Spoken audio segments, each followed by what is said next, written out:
If you're dreaming of owning a vacation home that pays for itself, there's one thing you can't ignore: regulations.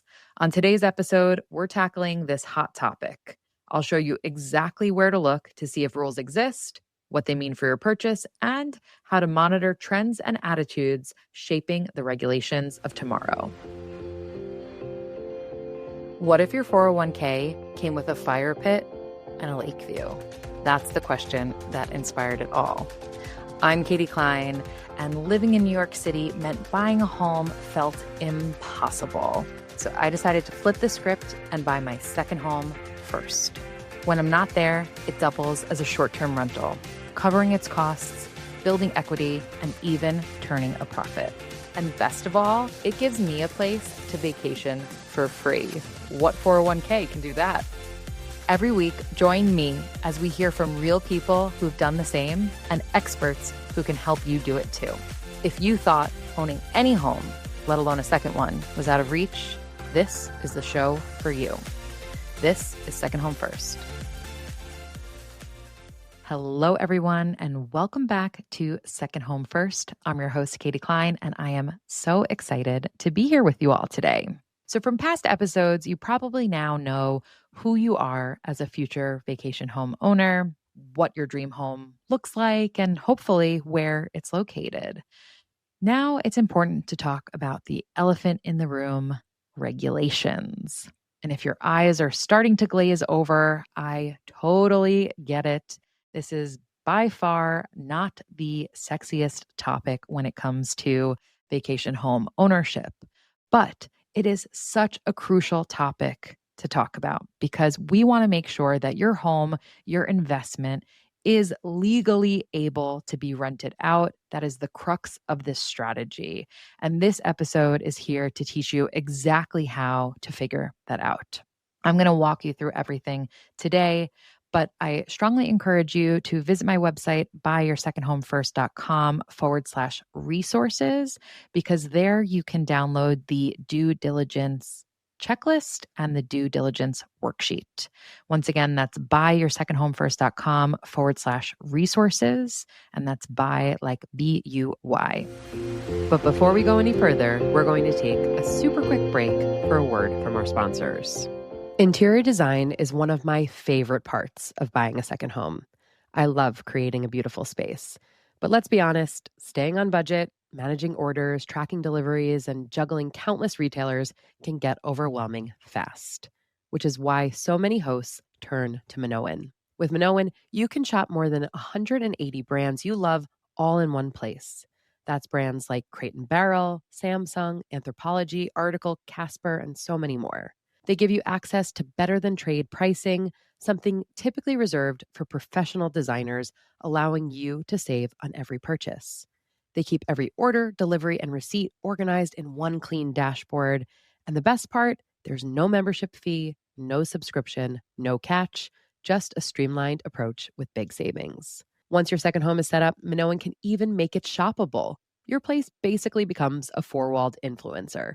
So after guests spend a weekend obsessing over your couch or those sheets or that coffee maker, they can scan your QR code and order the exact same item for their own home. You earn a commission, no extra work required. To furnish smarter, visit minoan.com/secondhome to sign up and receive a free $25 in credit. Finding the right cleaning team has been absolutely crucial to the success of my second homes. They're my eyes and ears on the property when I'm not there, spotting issues early, keeping standards high, and helping me wow guests time and again. But finding someone local you actually trust?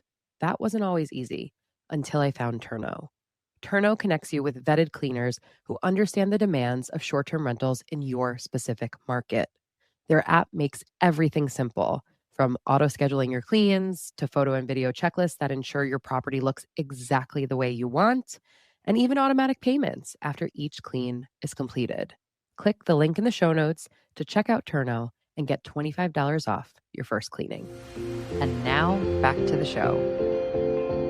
So, where do we even begin? Well, regulations live in a hierarchy. Depending upon where you buy, you might have to answer to some or all of the following entities: a village, a township or a city, a county, a state, and a country. So, step one, you need to figure out who is in charge. If you go back to your short list of destinations, then pull up your favorite home searching site, whether that be Zillow, or Trulia, Redfin, and put your destination in there. I want you to grab a few addresses of places that are currently for sale in the area. And then you're going to go to the US Census Bureau's geocoder website. I'm going to link that in the show notes for you. On that site, you want to go to stateside parsed address processing, which is under find geographies. And yes, that is a mouthful, desperately in need of a rebrand, but is a free website and an accurate one. So we're going to let that slide. Pop in one of those addresses that you grabbed from Zillow or Trulia or Redfin at a time and take a look at what comes up in your results. You are specifically looking for first the township or the city, and that's going to be under county subdivisions. You're also looking for if there's a village, that's going to be under incorporated places. County, of course, is going to be under counties, and state under states. Those are a bit more obvious. Now, step two, we want to check the local laws for those municipalities. So how do we do that? Well, first, let's just start by Googling it or even asking ChatGPT. I like to start with the smallest municipality first and then work my way outwards. So village, then township or city, county, state, country. You want to search something like short-term rental regulations in insert municipality name here. And you want to see what pops up. You might get your answer straight away, or you might need to continue to refine your search terms and click on certain links. But this is going to help start giving us an answer of what those regulations look like. Now, one pro tip I want to give you in this step is make sure you are looking at the correct town. When I first started searching for short-term rental regulations in Lodi, New York, I kept getting answers for Lodi, New Jersey and Lodi, California. So this might seem obvious, but make sure you are looking at the correct town. Second tip is check the official website. Now, most likely your search results at some point or another have pointed you here. On this website, you can often find short-term rental ordinances, permit application rules. You can even find frequently asked questions about short-term regulations on some town, village, county websites. And if you're not seeing a place for that right away, do a quick Control F search, a find search, to look for terms like short-term rental, STR, Airbnb, and that might help to point you in the right direction. A pro tip here is meeting minutes can be a wealth of knowledge. Most towns, cities, villages, counties archive meeting minutes online, and you can find here motions, failed rulings, general discussions, things that are also going to give you insight into overall community sentiment. Now, third, we want to pick up the phone. We want to call that office directly. And when someone answers, you might want to say something along the lines of, "Hi, I'm considering purchasing a home in insert town name here, and I might want to rent it out on websites like Airbnb and Vrbo when I'm not there. I wanted to find out if you had any short-term rental regulations. Would you be able to connect me with the right person to talk about that?" Most likely your call is going to be routed to zoning, planning, or building. But in many small towns, they don't have those departments. So either way, hopefully by asking that question, that's going to point you in the right direction. And once you're connected to the right person, you want to get as much information as you can. Don't just ask what's legal today, but ask other questions that are going to give you insight into the future. Are there any changes being discussed? What's the community sentiment towards short-term rentals? You want to know, do they see this as an economic driver, a nuisance, or something in between? Is there a cap on or a wait list for permits? Can permits transfer from one owner to the next? If I submit all of my permit documents correctly, is there any reason I might be declined? And a pro tip here is Remember, you are only speaking to one person, so their opinions on sentiment by no means should be taken as gospel. This is just another helpful clue helping you piece together a larger picture. Next, you want to check press coverage, and this might have come up in your Google search, but if it didn't, click on that news tab in Google. You want to look for coverage of proposed regulations that failed to pass, or protests from neighbors, or anything else that's making headlines. And a pro tip here, set up a Google alert. Put in town name plus short term rental in quotation marks, and you'll get notified of any future developments that come up with this. Next, you want to talk to local owners and property managers. And you might be thinking, how could I do that? I don't know anyone in the area. I get that. But intel from people on the ground is going to be crucial.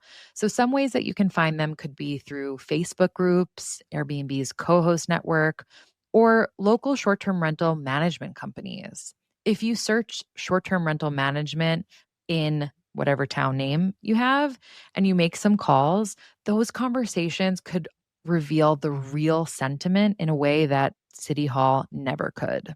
Another pro tip here is that more advanced short term rental owners might operate direct booking websites.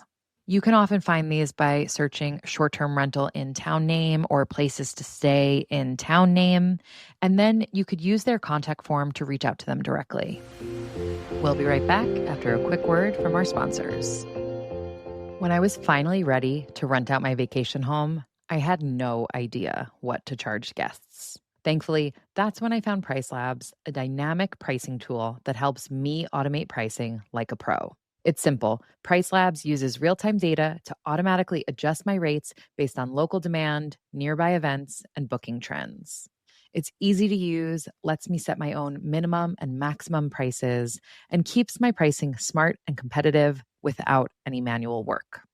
If you want your vacation home to pay for itself or even turn a profit, you need Price Labs to help you get the most from every booking. Visit the link in the show notes and enter code SECONDHOMEFIRST, all one word, for a 30-day free trial plus $10 off your first invoice.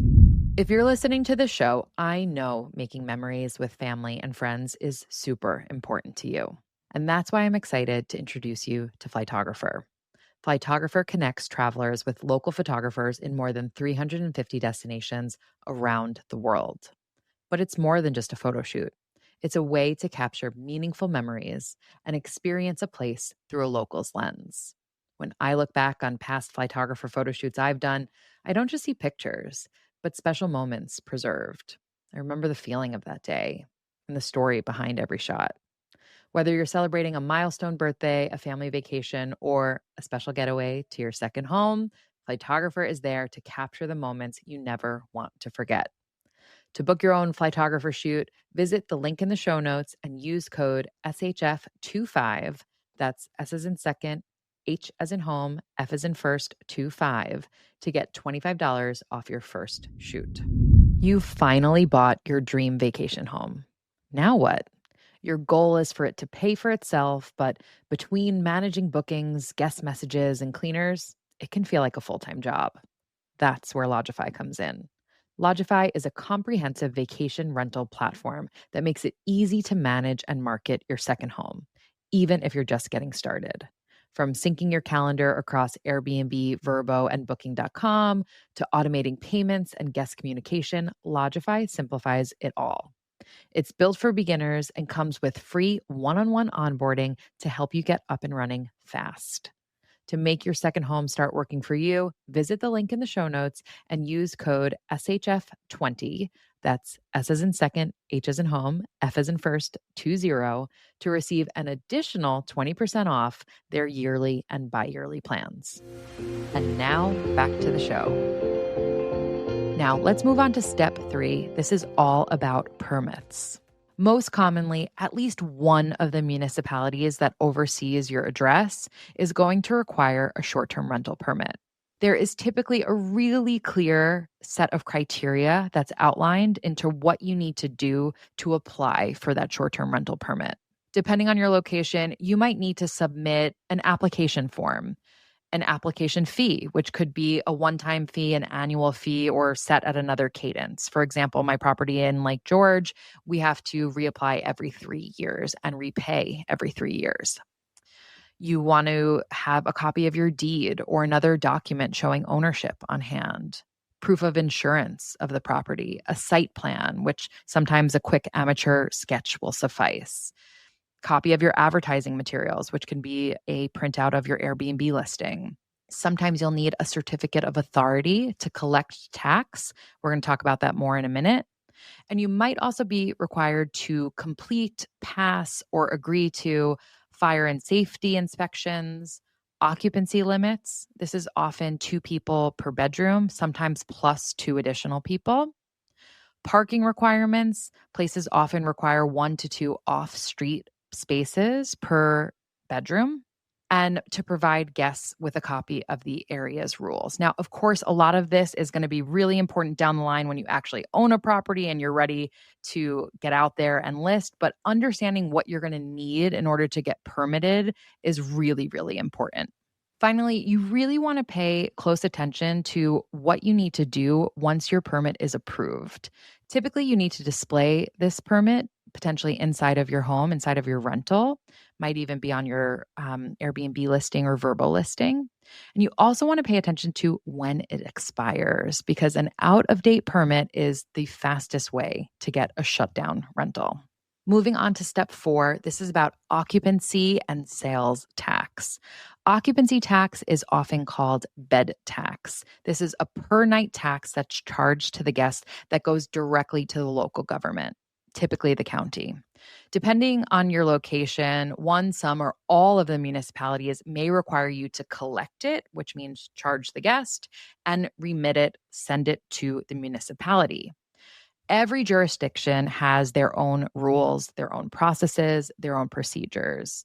Most are fairly straightforward, especially now that you know where to look.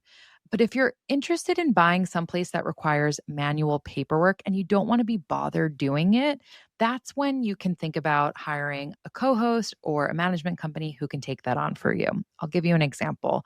For my place in Lake George, that is located in Warren County, which requires occupancy tax to be collected and remitted. It's a quick setting on Airbnb and Vrbo. It charges the guests, and that gets put into my bank account. I have selected to remit or send my tax to Warren County once a quarter. I like it because it keeps me on top of it. You could do it annually. It depends on the municipality, but often you have an option to choose when you remit it.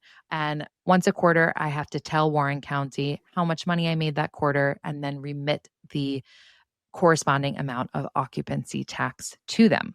That is currently a really manual process. I have to print out a form and fill it out and mail in a physical check. So again, if you wanted to have a management company or a co-host, that's something that they could potentially do for you. Now, the OTAs, online travel agencies like Airbnb and Vrbo, are getting more and more advanced with this every single day. A good example here is New York State charges a sales tax now on all short-term rental bookings. So instead of that being a pass-through tax like it is in Warren County, meaning the guest is charged, I am given that money, and I give that money to Warren County, Airbnb is now doing that immediately. So they are collecting the tax from the guest and they are sending that to New York State. I never have to be involved. I think that's the way more and more things are moving. Time will tell, I suppose. So in summary, are regulations glamorous? Absolutely not. Are they intimidating?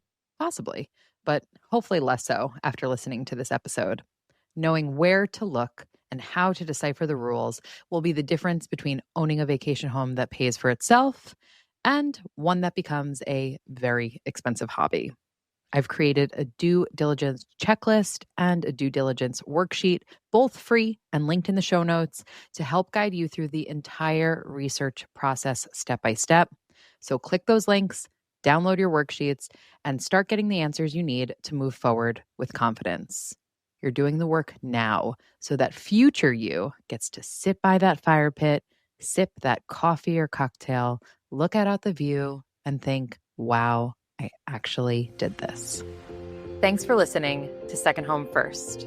If you liked what you heard today, be sure to sign up for my free weekly newsletter at buyyoursecondhomefirst.com, where I share the simple 4-step strategy to help you do the same.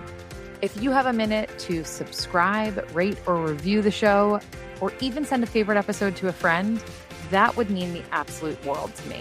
And if you want to be a guest on the show, have a question you want answered, or a topic you think I should cover, send me a note at hello@buyyoursecondhomefirst.com or on social media at buyyoursecondhomefirst. I personally read and respond to every single message. Once again, I'm your host, Katie Klein, and I can't wait to see you all again next week.